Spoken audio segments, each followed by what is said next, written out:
Firstly, we'd like to begin by acknowledging the traditional custodians of the lands on which we meet today and pay respects to their elders, past, present and emerging. And we extend that respect to Aboriginal and Torres Strait Islander peoples here today. For me, I acknowledge the Whadjuk Noongar people as the traditional owners of the land and waters on which Perth sits today. So another acknowledgement just to the MRFF. Obviously, everyone's probably aware this work is being funded by a grant provided to ACTA from the MRFF. So a little bit of housekeeping. Can you just ensure that your microphone is on mute and just raise your hand during the Q&A sessions if you'd like to ask a question.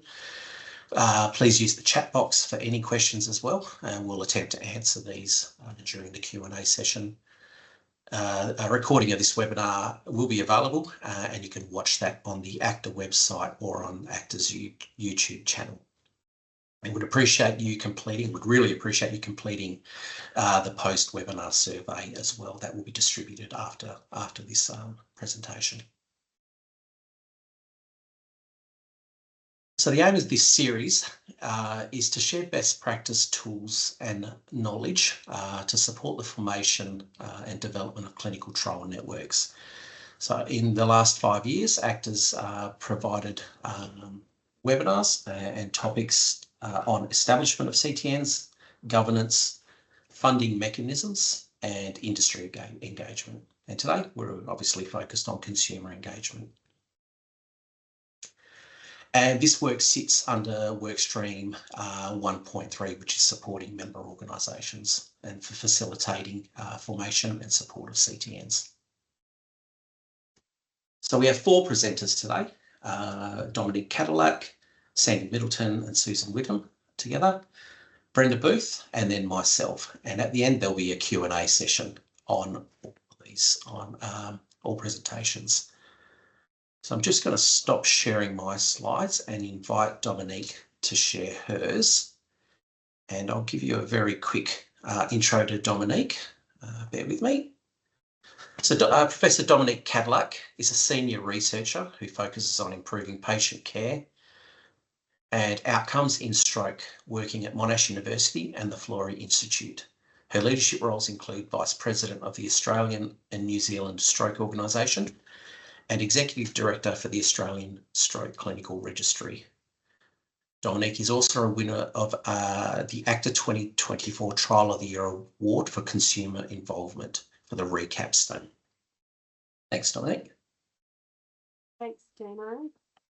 And it's my pleasure today to present to you some of the work we've been doing that we've involved consumers in, including from our RECAPS trial, which is where we won the award, but also how that work also influences the Australian Stroke Clinical Registry, which supports a number of registry-based trials and other initiatives.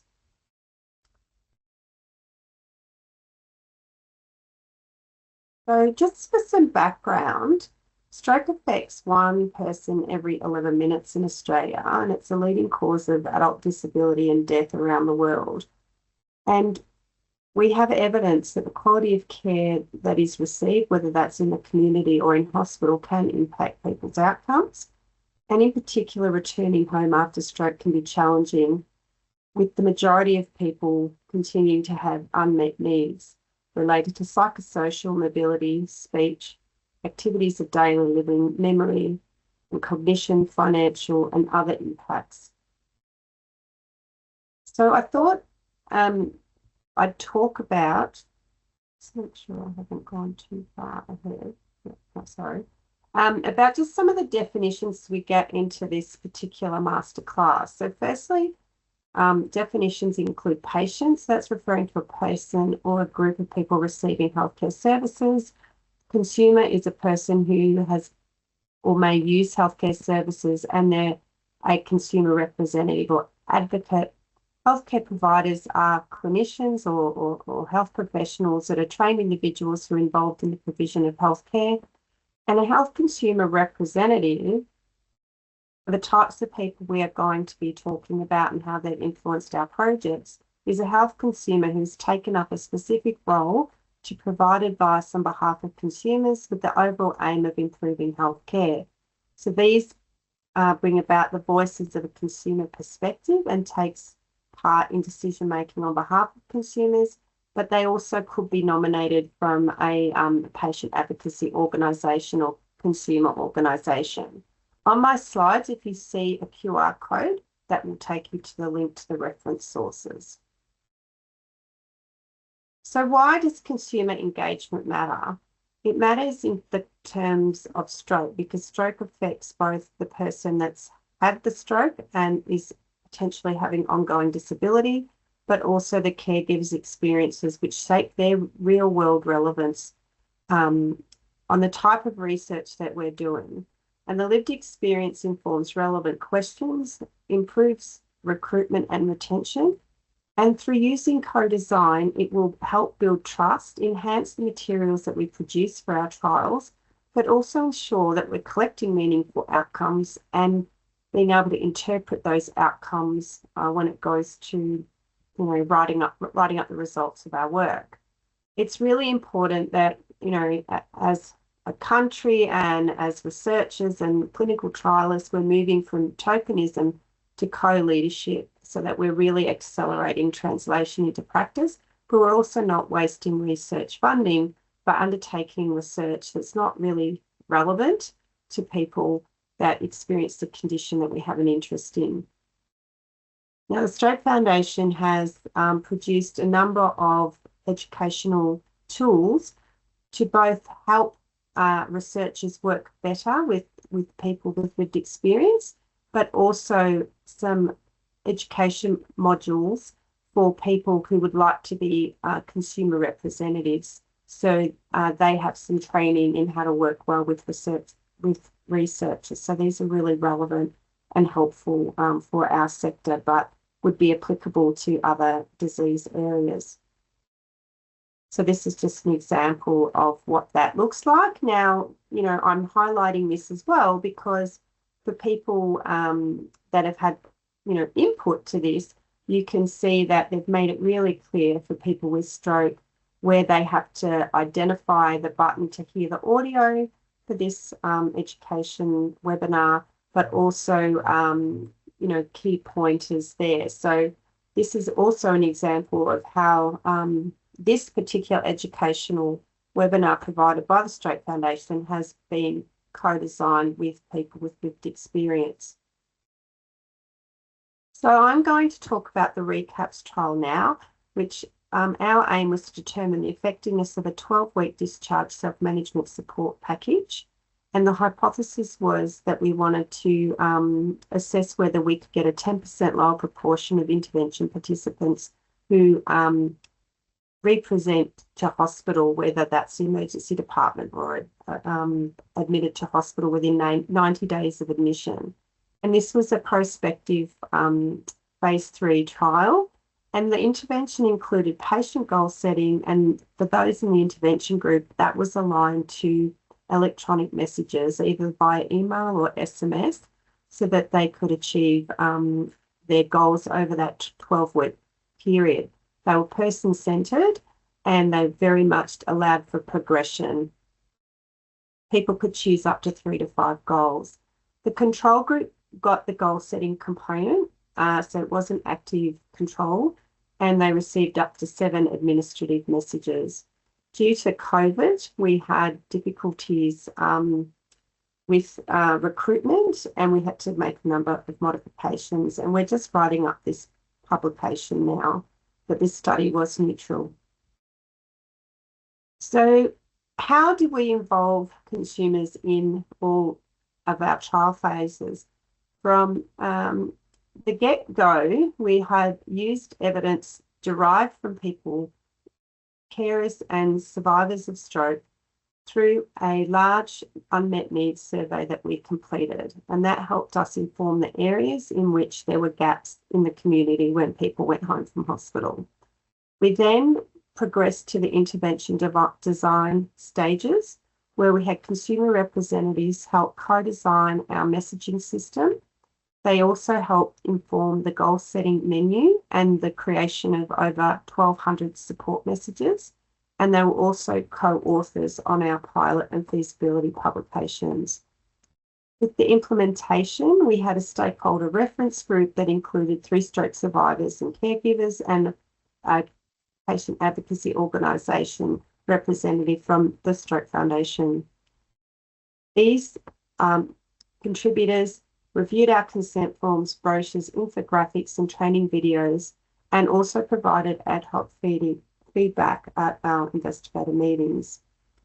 We also, for recruitment and retention, we had input to the e-consent process when we deferred to that approach during COVID, and also looking at how we could undertake the online assessment so they would reduce the burden of data collection. Often people with stroke can fatigue, so we had to keep that in mind. And through evaluation and feedback, we had information from over 260 participant surveys. We undertook qualitative interviews as part of our process evaluations and had 53 caregiver surveys to help explore the indirect benefits of having supported the person living with stroke throughout this project. A lot of these evidence from these this data has not yet been written up, but it is in the process. So this is just to give you an idea of what we had as part of our goal setting menu. You can see that we color coded it, we simplified it, and this was really helpful. We also had to convert goal statements. So someone saying they would not like to feel so tired all the time. Stroke often causes fatigue. So to change that to a SMART goal. So working through goal statements with people over the telephone when we recruited and then randomized them. So this is just an example of how we did that and how we simplified this process so people had the opportunity to really think about all the areas that they were being impacted on. If you want to know more about all the design phases and how we led through this process, these are the QR codes for each of the papers that tell the story of this trial, but also provide the examples of how we involved consumer representatives and advisors. So what were some of the outcomes and key lessons for us? So we found that we were able to have tangible improvements in the materials. So we had revised infographic colours and the wording of posters, and this was more suitable for older audiences. Stroke generally affects 3 and 4 people over the age of 65. And it also allowed us to improve the survey formats, and we had diaries so people could collect how often they were visiting healthcare professionals, and these were formatted in a way that made that more easy to collect that data and use that instrument. The value add was aligning our trial design with stroke survivor priorities, and this meant we had a very low dropout rate for our trial, and we had very authentic training videos that were led by consumers and clinicians. Now I will talk a little bit about the Australian Stroke Clinical Registry. This is our national registry program for Australia. It collects information about the quality of care in Australian hospitals. There's a lot of variation in access to best practice care, and this is why we need to monitor it. And we know that there's a direct relationship with the quality of care in hospitals and patient outcome. So we have 73 active hospitals that contribute data, and we also collect patient-reported outcomes at 3 to 6 months. And we have over 90,000 patient surveys. One of the other questions we ask them are whether or not people want information when they leave hospital about stroke. And we find that about 60% of people are requesting that information be provided. So this means that education about stroke, there's a gap there. So what have we been able to implement to ensure that the Australian Stroke Clinical Registry is fit for purpose and is suitable not only for its primary purpose, but in also meeting the needs of people with stroke? in particular, we send information out to them.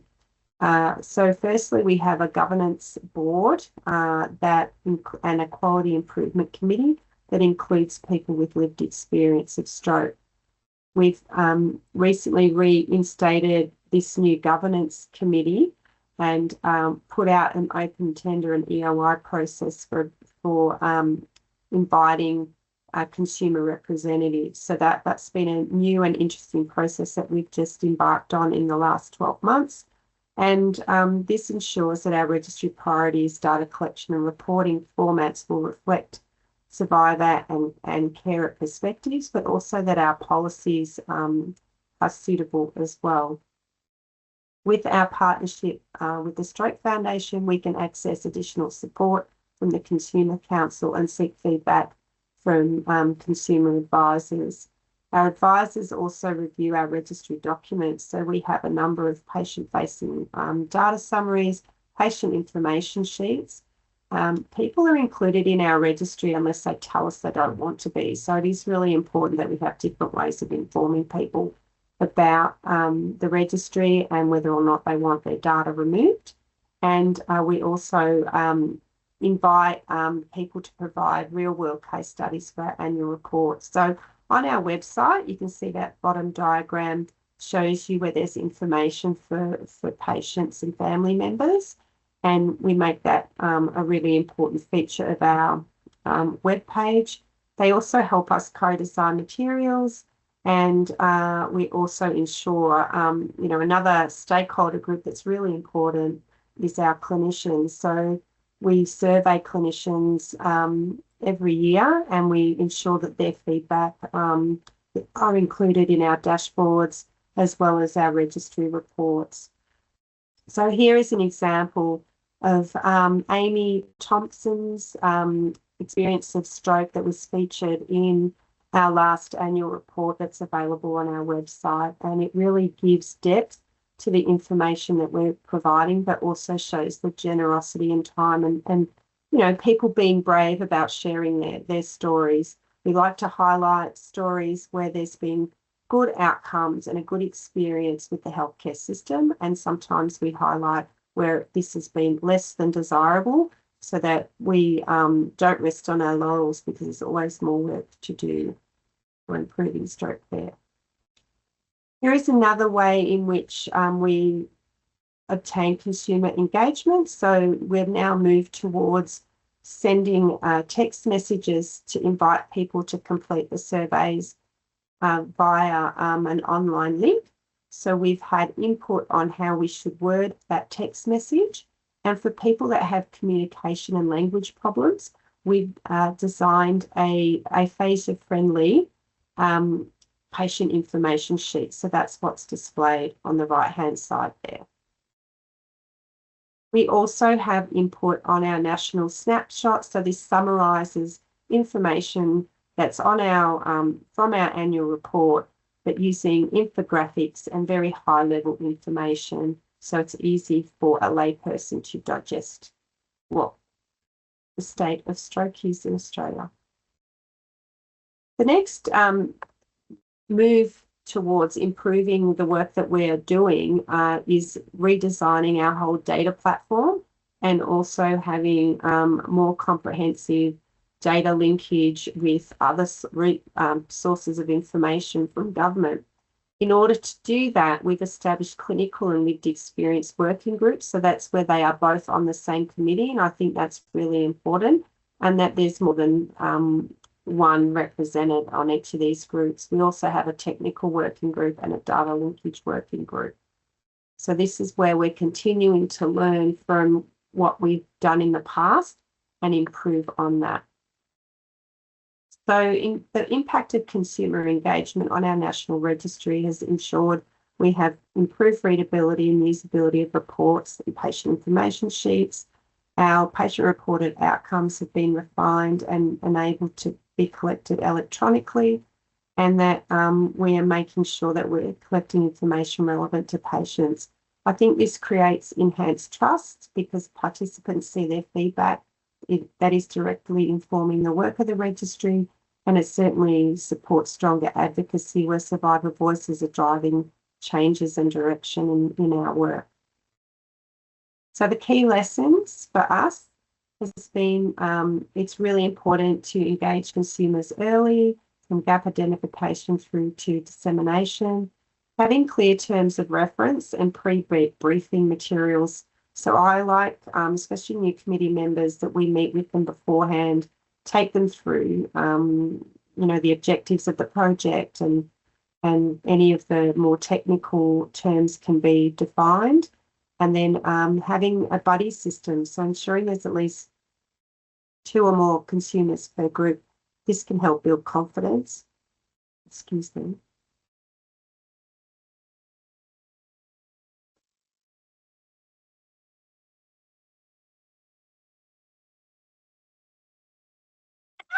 So,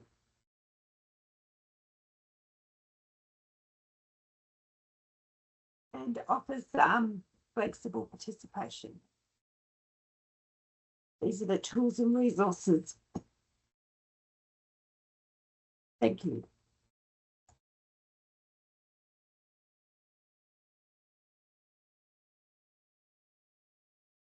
Thanks, Dominique. Great presentation. And similar to you, I'm suffering from a cold, so apologies to everyone. My my voice is a little bit croaky. Our next presenter is Sandy Middleton. She's the Professor of Nursing and the Director of Nursing of the Nursing Research Institute. She's a Fellow of the Australian Academy of Health and Medical Sciences and an NHMRC Leadership Fellow. Sandy's a lead investigator on the Quality in Acute Stroke Care program, for which she was awarded the 2023 Stroke Article of the Year Award, presented by the American Heart Association's Stroke Council. In 2024, she was awarded the Health Services Research Association of Australia and New Zealand Distinguished Senior Investigator Lifetime Achievement Award. So thanks, Sandy. Thank you very much, Dino. That's fantastic, and thank you very much for inviting us to come today. We are thrilled to be here, and also it's very lovely for me to be presenting in the same forum as my colleagues Brenda and Dominique, because I do a lot of stroke research as well. So, but today we're not going to be talking about stroke. Today I've asked my colleague Susan Whittam to present. Susan is a nurse and with a specialty in education, and she has worked with us for many years now on this program of research, and has been absolutely pivotal in making sure that the consumer engagement was just right and making sure that it happened. And I wanted her to present this work to you today. So thank you very much for having us.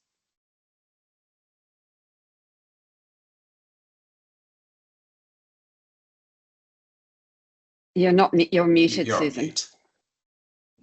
Thank you. I'll just share my slides here.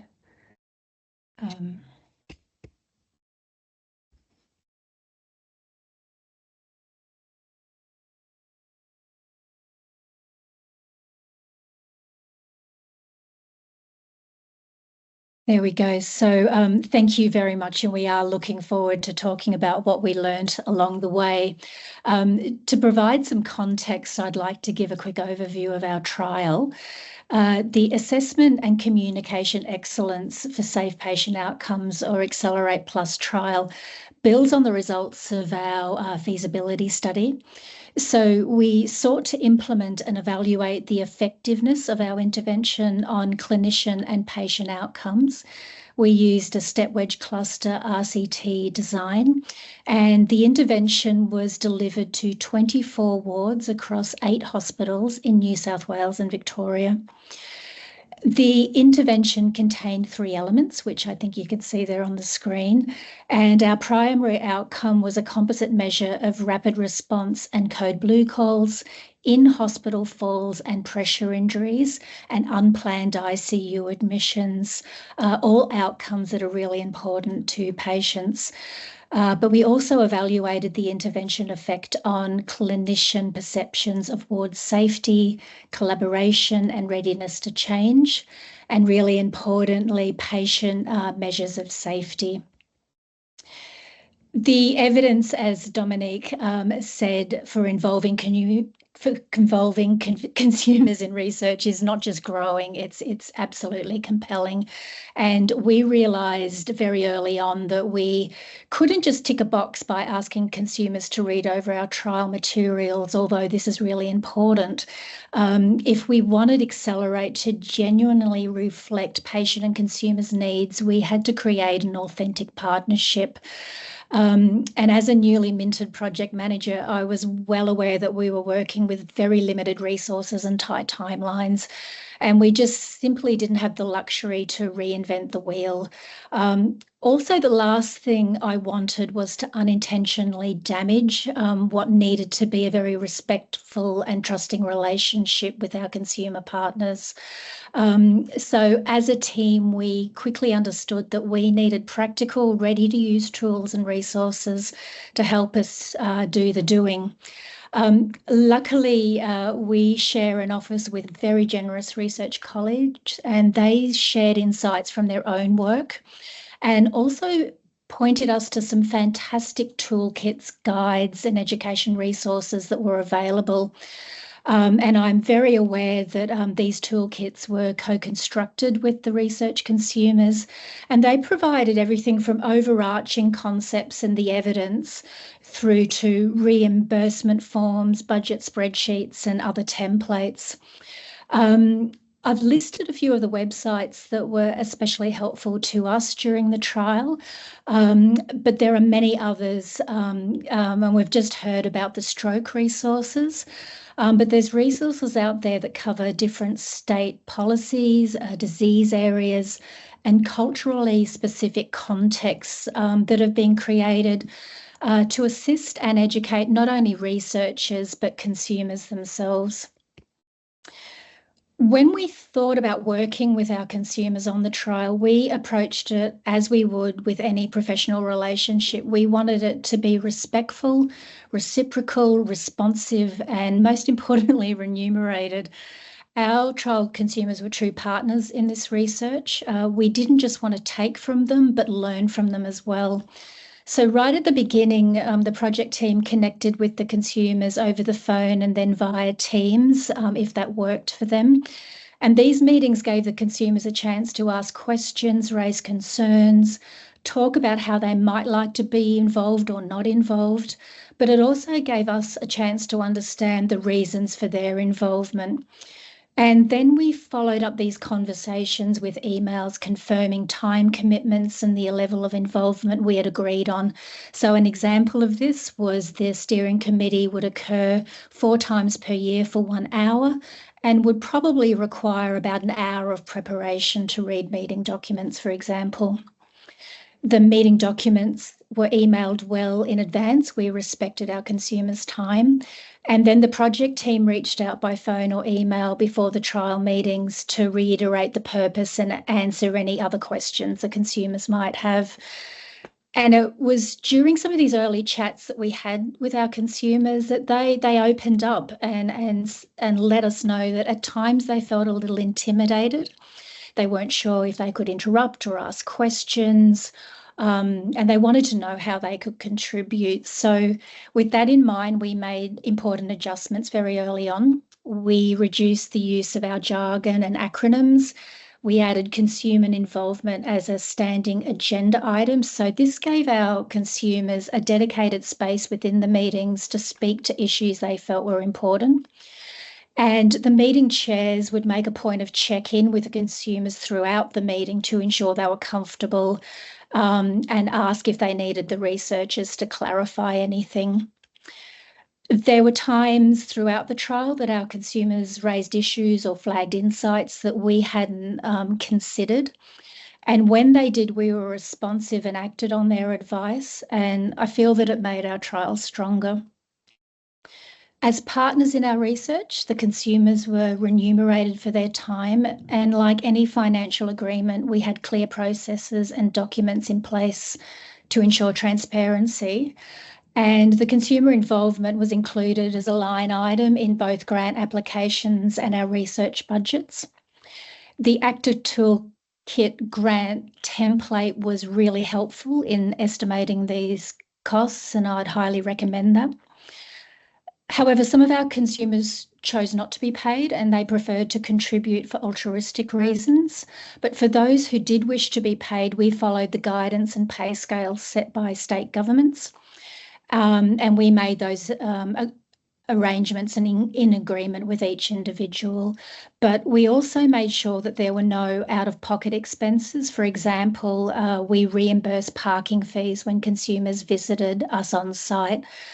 We also gave the consumers reimbursement forms, and we made a point of paying promptly because we felt it was a sign of respect for their time and their contribution.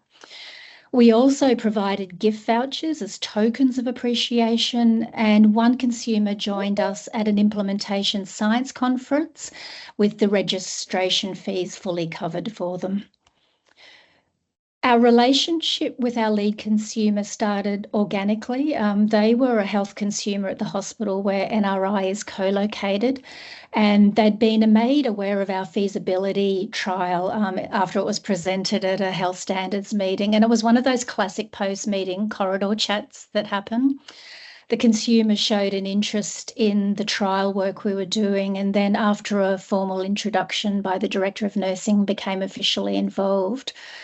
Our consumers in those early stages thoroughly reviewed the project aims and outcomes to make sure they aligned with patient priorities and that they included relevant outcome measures. And it was their input that really shaped the development and implementation of the larger Accelerate Plus trial and provided a level of intervention acceptability from a patient and family perspective. Our consumers were integral members of the team, and we recognise their involvement by including them as co-investigators.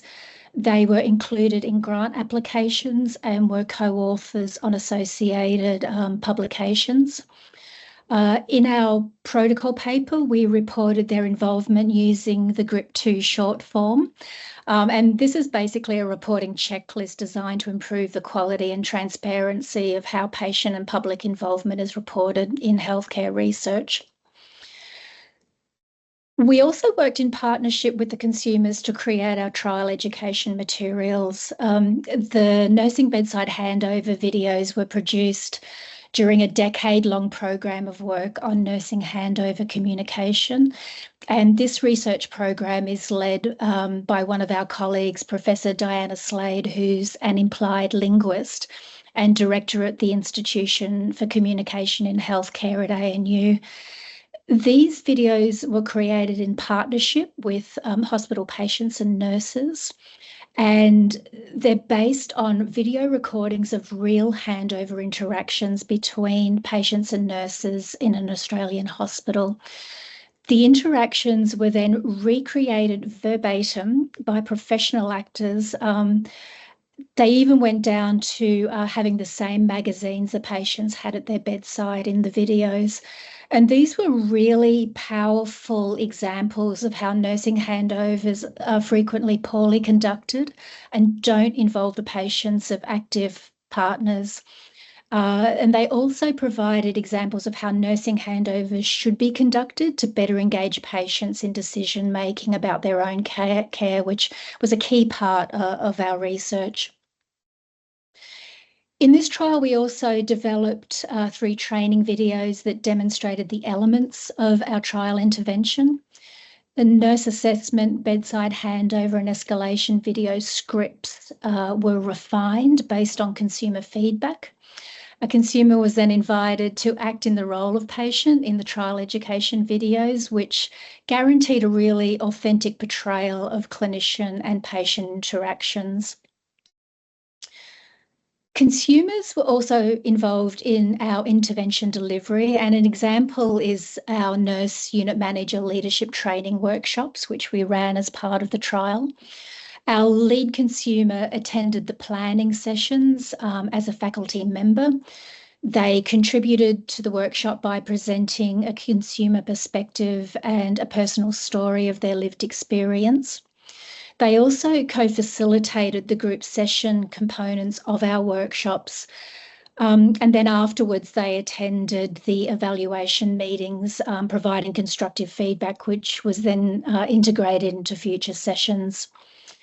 As I've mentioned earlier, the consumers have been members of our trial investigator steering and management meetings, and the consumer involvement has been a standing agenda item.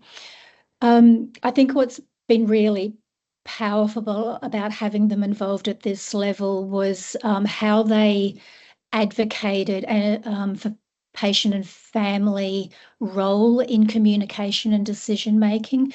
This is a really crucial aspect that guided our design and implementation of our trial. And our trial steering committee is also chaired by a highly experienced consumer. With these meetings, we met with the consumers before and afterwards, and this was quite a reciprocal exchange on what we thought went well and what could be improved. As a project team behind the scenes, we tracked and recorded in a spreadsheet the meetings, the feedback, and the actioned consumer suggestions. This trial has continued over several years, and there are times when our progress is not so visible. So we provide regular updates to our consumers via emails. And we also meet with some of our consumers more casually for coffee. One of our consumers who contributes as a consumer at the hospital organisation has also become quite the ambassador for the trial, creating linkages between the two organisations. We're in the final stages of our trial, and our consumers are playing a role in interpreting the data we've received and providing a perspective on our results. The consumer feedback and consumers' request to see the intervention actually in action, that was really important for them, helped us to recognise the need to, and it strengthened our decision to commence a new study examining the patient's perception of our intervention. And our colleague, Dr. Nicola Straydon, has been leading this within trial study, which is exploring patients' acceptability of the physical assessment and structured bedside handover components of our intervention. Thinking about evaluation, throughout the life of the trial, our evaluation of consumer involvement has been iterative and ongoing.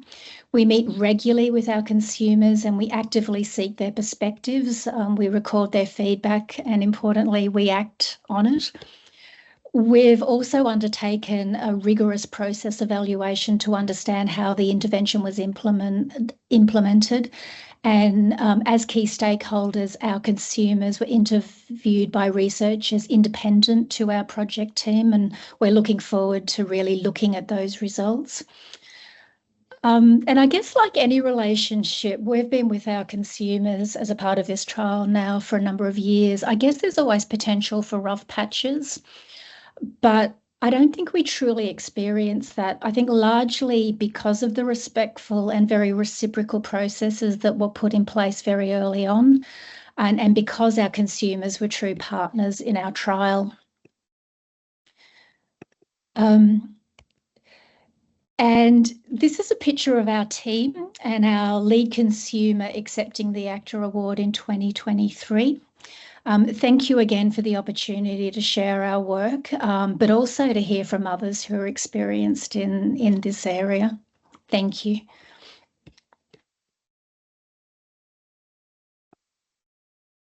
Thanks, Susan, and thanks, Sandy, on your presentation. Next presenter, we have Brenda Booth. Brenda is the survivor of a stroke, which occurred in 2001 at the age of 41. Brenda is a registered nurse and has extensive experience in stroke policy development and research. Brenda was a member of the Stroke Foundation Working Party for Guidelines Review and the Living Stroke Guidelines. She has further contributed as a stroke consumer on the 2015 National Acute Stroke Clinical Care Standard for the Australian Commission on Safety and Quality in Healthcare and is currently involved in their review.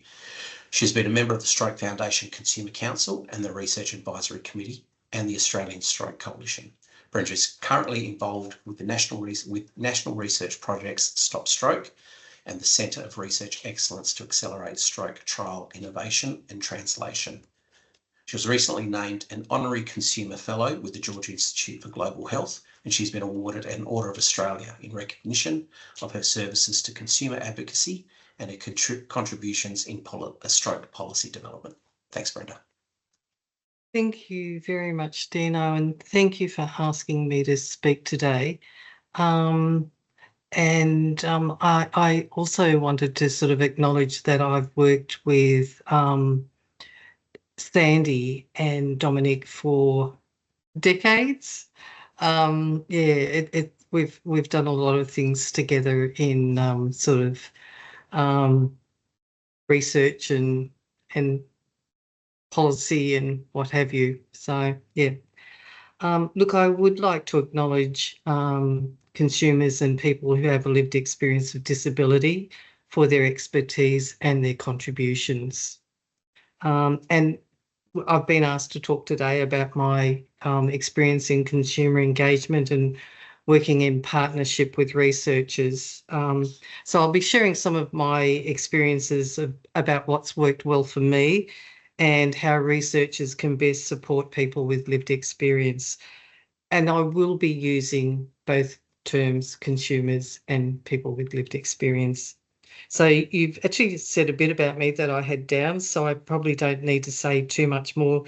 But also to add that I've, apart from being a registered nurse, I've worked in both state and government state and Commonwealth government disability sector for 33 years, and I'm still working part-time even after my stroke. So sort of, yeah, my stroke was over 23 years ago. So some of the issues that I contend with following my stroke are the variability of my speech, word finding difficulties, my memory, stroke fatigue, and balance issues. So very much I do need my notes so that I've got something to look down and keep me on track. So talking about consumers, look, there are a number of terms used to describe the involvement of people in research, and the commonly used terms are consumers or people with lived experience. And so, as I said, I'll be using both of these terms.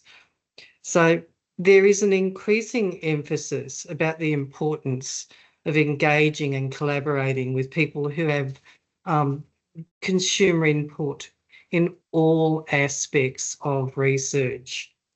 And that goes through to the involvement of the development of the project design, the research submission, ethics applications, right through to the implementation and evaluation of projects. So research funding bodies now often ask in their application whether researchers have actually involved people who are consumers in their design of their research project proposal. And also consumers, people with lived experience, are now saying nothing about us without us. So, and in my involvement, there are numerous ways and opportunities for people with lived experience to be involved in research. It can be at any stage in the research cycle, or the involvement can be as a member of the research team and that integral part of the whole co-design process. So importantly, people, consumers getting involved in research all have different levels of knowledge, skills, and experience. And their degree of experience varies widely, from someone who has a lot to offer, but still learning how they can contribute to research, through to a person like myself, who's a lived experience researcher. So including the consumer lived experience voice provides opportunity for the contribution of valuable insights, opinions and perspectives. And as Susan said, it may provide information that researchers might not have considered. And so involving those diverse voices of consumers has made significant changes in how research projects are being designed and implemented. Their insights can inform priorities or determine if the research question being proposed is relevant. And so I've actually been involved in stroke research collaboration and co-design nationally for about over 10 years. And I've had different levels of involvement, from reviewing and providing feedback on documents and research applications prior to their submission, providing my comments and perspectives on flyers, documents, pamphlets, survey questions, right through to being a chief investigator or an associate investigator on a stroke research project. And I was really fortunate back in 2018. I was invited to be involved in the research consultation at an international level with a BMJ rapid recommendation panel to review the clinical evidence of dual antiplatelet therapy. And the decision by the international panel, which I was a part of, was to recommend dual antiplatelet therapy.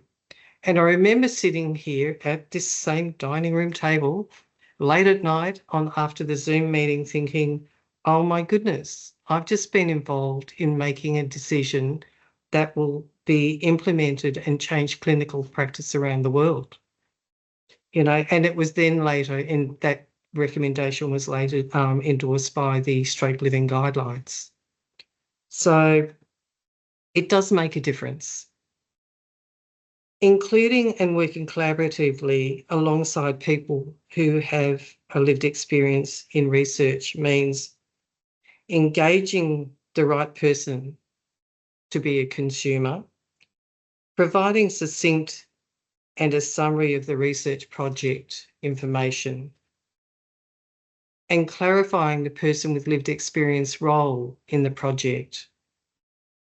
Also establishing inclusive ways of working with people with lived experience, and offering and providing formalised support. Establishing if the person with lived experience has support needs. And these support needs can range and vary, and they're not just limited to people's physical support needs. It can be involving communication, cognitive, a range of supports. So it's about finding out what those supports are. And I will talk more about these points. And also, as has been mentioned earlier, offering appropriate reimbursement for their time if they so desire. So when I'm approached to be involved in a project, my questions to the chief investigator are quite pointed.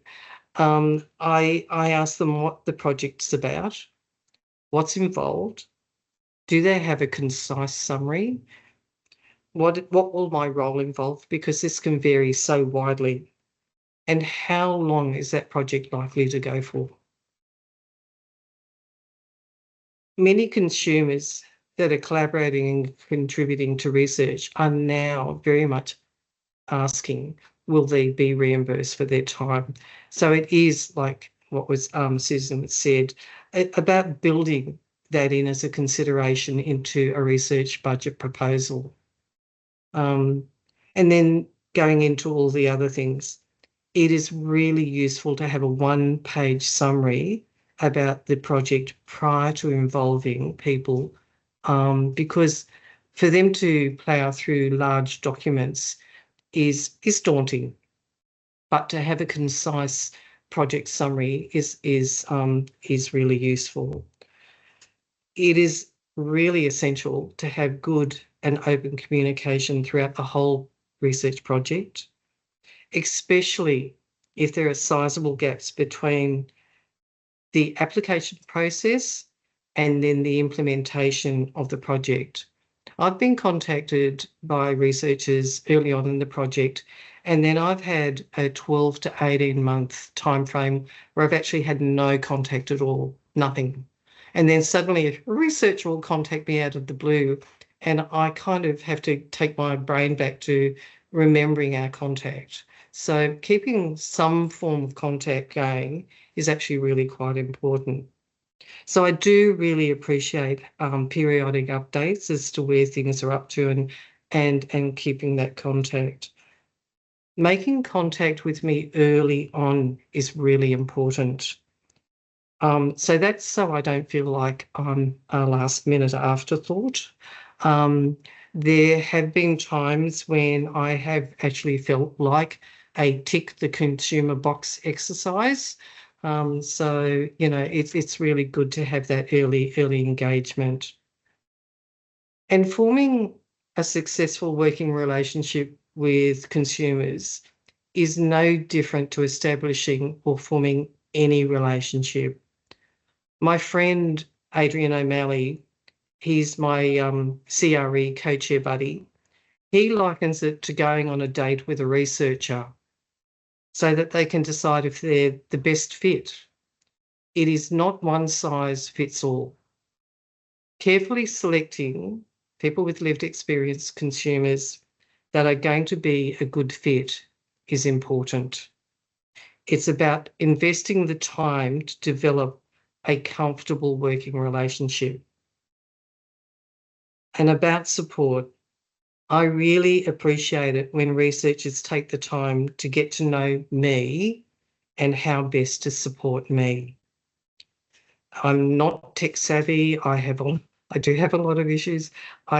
So it is really helpful if there's a designated person in the research team that regularly checks in with a consumer to see how they're going, if they need any information or if they need any help, or to see if their support needs have changed, because they do. Knowing I can connect with somebody to get assistance is an absolute godsend.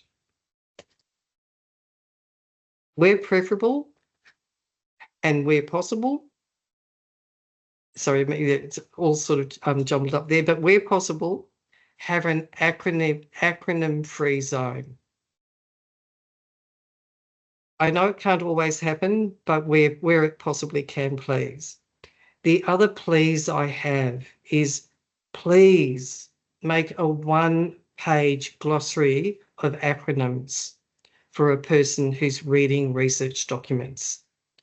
I have memory issues, and I cannot tell you how many times I have read really long research documents that in the beginning of the research document, it outlines what that acronym means. And then I have to plough all the way back to the front of that document to remember what that sorting acronym means. So a 1-page glossary, please. It is really helpful when researchers give me documents and information with sufficient time prior to a meeting for me to prepare, read, and formulate my questions or comments. And another thing that often happens, managing information overload can be really challenging. Email chains can be very, very overwhelming when you're, getting a whole bunch of emails around a project, and then there's reply all. It's really helpful if the researcher at the top of the email or the information being provided, in the very first paragraph, they highlight my name and they tell me what they're requesting for me to do, because that way it's really clear, and then you're able to respond in an appropriate manner. So just telling me what they're requesting. Proactively managing power dynamics is important, because that imbalance of power is pretty intimidating. A person with lived experience may find it really, really difficult to confidently have a voice when they're in a meeting with a range of professionals. And if possible, recognising the imbalance and remedying it is wonderful. Because even with all my experience, there are times when even I don't feel confident to speak up. Collaboration is very, very much a two-way street, with researchers and people with lived experience, the consumers, connecting with each other, respecting the knowledge that we each bring to the table, our feedback, ideas, and suggestions. So a few years ago, well, quite a number of years ago, the Florey and the Centre for Research Excellence, Stroke Rehabilitation and Brain Recovery ran a number of workshops that brought together consumers, people with lived experience, and stroke researchers to develop strategies on the best ways to work together. And that resulted in a working group that myself and another stroke survivor was involved with, Stroke Foundation and other clinicians. And that resulted in the development of e-learning modules that has already been spoken about by Dominic. One of the research, the one for researchers is located on the Stroke Foundation website under Inform Me, and it is called Working Effectively with People with Lived Experience to Design, Conduct and Promote Stroke Research. And equally, there's an e-learning module for stroke survivors and carers that they can do about working with researchers. But the basis of those modules underpin and cross all areas of research, so that if somebody was interested in having a look at them, the values of working with a person that is a consumer is right there. I'm also involved in the stroke trial CRE, and I've included, I sent Natalie information about the CRE web page. I'm a co-chair in the lived experience arm of the CRE, and we've established a lived experience advisory group. And that has value because all the work streams in the CRE are able to tap into our lived experience advisory group and get feedback. And on that web page, which actually is the website manager now is a stroke survivor. So prior to his stroke, his background was in web design. And so we also have on that web page the ACTA toolkit. We also have other useful resources such as the agreed ways of working, which guide collaboration between researchers and consumers. So finally, there is immense value in investing time to build working relationships between researchers and people with lived experience, the consumers. Engagement, collaboration and research partnerships has huge benefits. It ensures that the research is relevant and it improves the outcomes and the impact of the research. It's a win-win. Thank you. Thanks, Brenda. Great insight and advice there, I think, to everyone. So I've certainly absorbed a lot of that. So thank you for that. We have hit our time limit. I've got a very short presentation myself. Sorry, I can just share.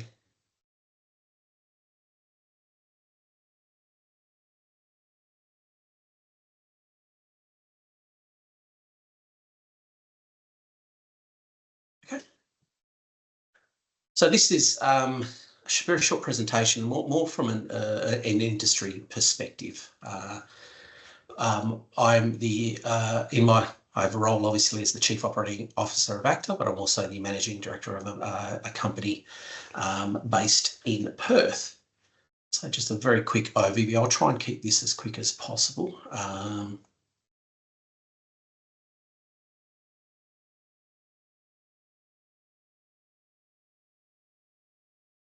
go.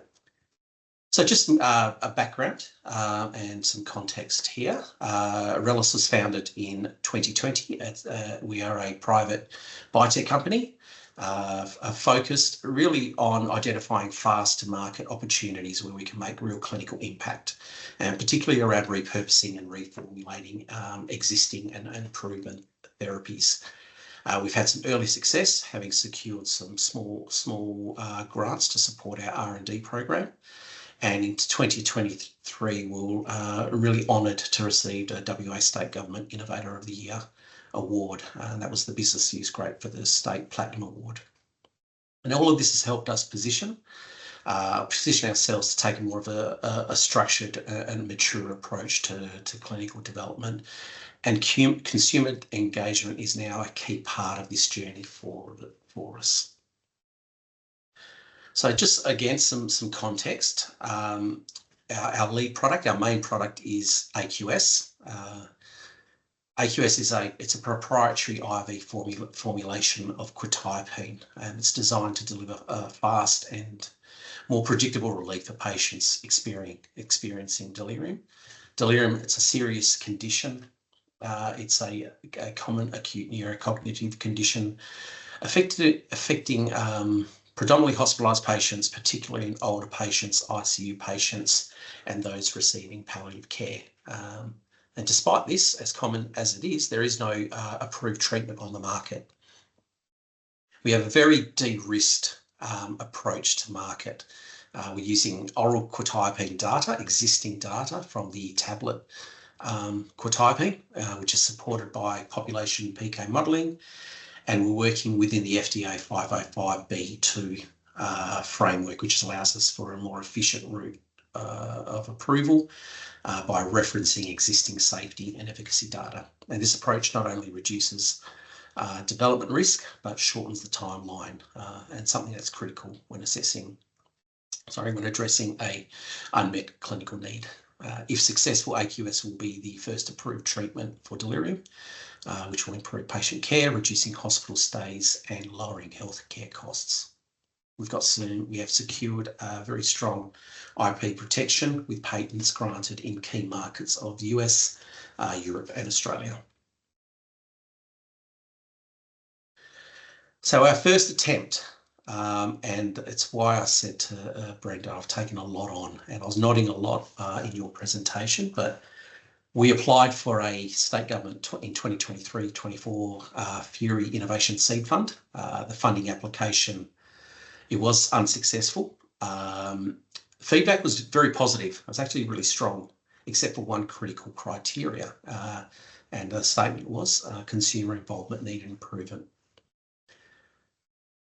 And looking back, we really hadn't included any consumer input. There's no engagement or planning, and a lot of that goes against what was being presented here today. And the proposal was very vague, full of future tense statements like we plan to consult consumers, we will engage after funding, and it was very tokenistic. And the assessors saw that, and we 100% acknowledged that. And we took that feedback very seriously, and we knew we had to change our approach. So as soon as we did receive that formal outcome of that grant application, we commenced a structured planning for proper consumer engagement, well ahead of any future grant applications. And it was actually a turning point for us. It's great having feedback from a scientific perspective, but it certainly highlighted our weaknesses, and it became more of a proactive and strategic and energetic approach to involving consumers. And so, obviously, with my role at ACTA, and I was working with ACTA at the time, I referenced and referred straight back to the ACTA CTIQ toolkit, Consumer Involvement and Engagement Toolkit. And it's exactly what we needed as a company, a very small company, funding's tight. So what we wanted and what we needed was just a practical sort of end-to-end guide that helped us move beyond sort of vague intentions to a really documented, structured and thoughtful process around consumer engagement. And one of the big advantages was the alignment with best practice, especially around the NHMRC expectations, good clinical practice, and really what ethics committees are increasingly looking for with consumer engagement. It gave us credibility using the toolkit. It was using a nationally recognised framework, and it helped us show the consumers and our collaborators that we were serious about doing this properly. It saved us a lot of time having a guidance toolkit like ACTA's toolkit. The templates, the budget planning tools, it was structured guidance, meant we didn't have to start from scratch, which was fantastic. So it really supports, it really has that end-to-end approach from early concept and design right through to evaluating how well the engagement works. It helped us identify the right type of consumers to work with and clarify their roles and communicate with them effectively. The biggest change we saw, which was immediate, was our approach actually felt more sincere. The consumers we spoke to recognised that, had fantastic feedback from them. They felt respected, informed, involved, and not just consulted. And again, referencing what you said, Brenda. So what did we do? We started planning pretty early on after our feedback, ensuring that we have consumer engagement built into AQS development. So two of the directors took responsibility for that. And really the biggest challenge initially was that there was no established consumer group or foundation that focuses on delirium.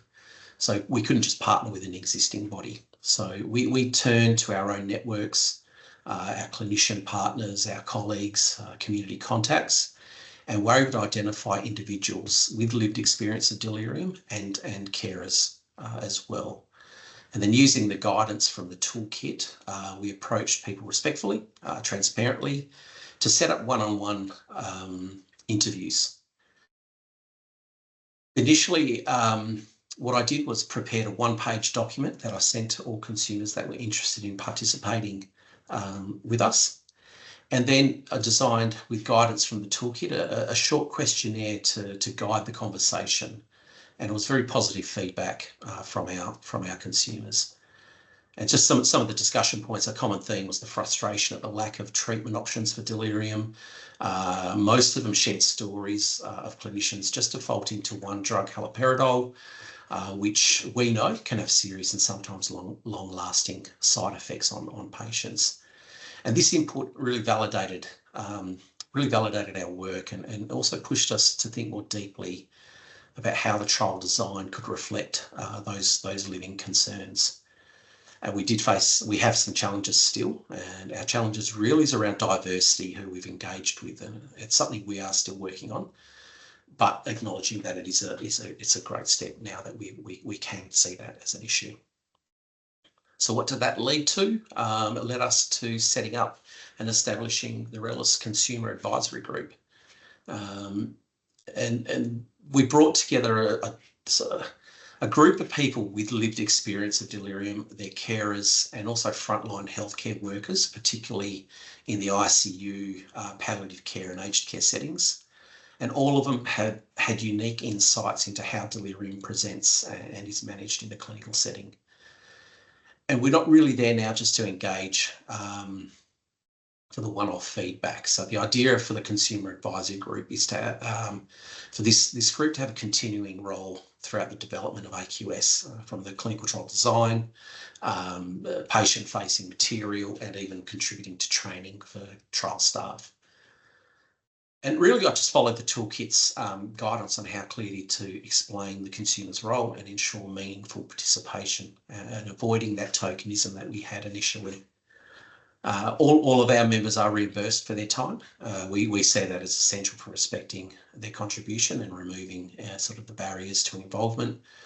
So far, all the engagement has been virtual by Teams and over the phone, but we are planning our first in-person Consumer Advisory Group meeting. And from a structure perspective, The Consumer Advisory Group sits alongside our Scientific Advisory Board, so it has that level within the company of importance.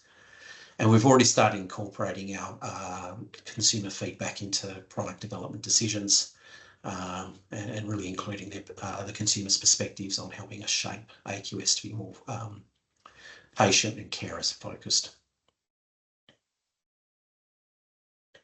So really my reflections are, and looking back, one of the biggest lessons for us is really to start early. Real consumer engagement, it can't be an afterthought or a tick box process. It needs to be built into the process from the very beginning.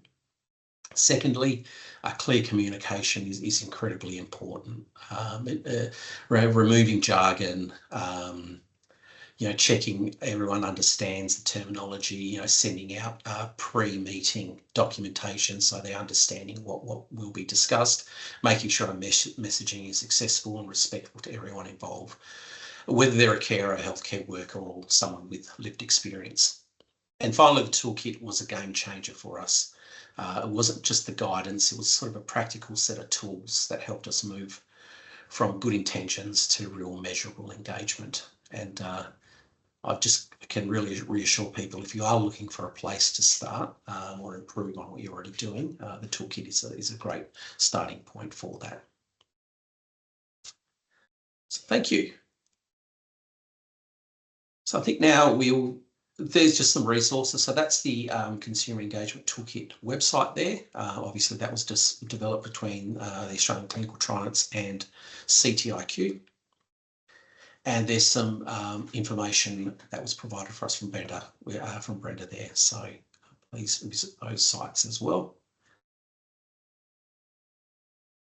And we also, on the ACTA website, we also have some case studies. So to find out some more about Dominique or Mitch Messer, who's a health consumer advocate, and other ACTA members, please have a look at our case studies on the ACTA website. So we've got some Q&A now. We've got some time for Q&A. So are there any questions?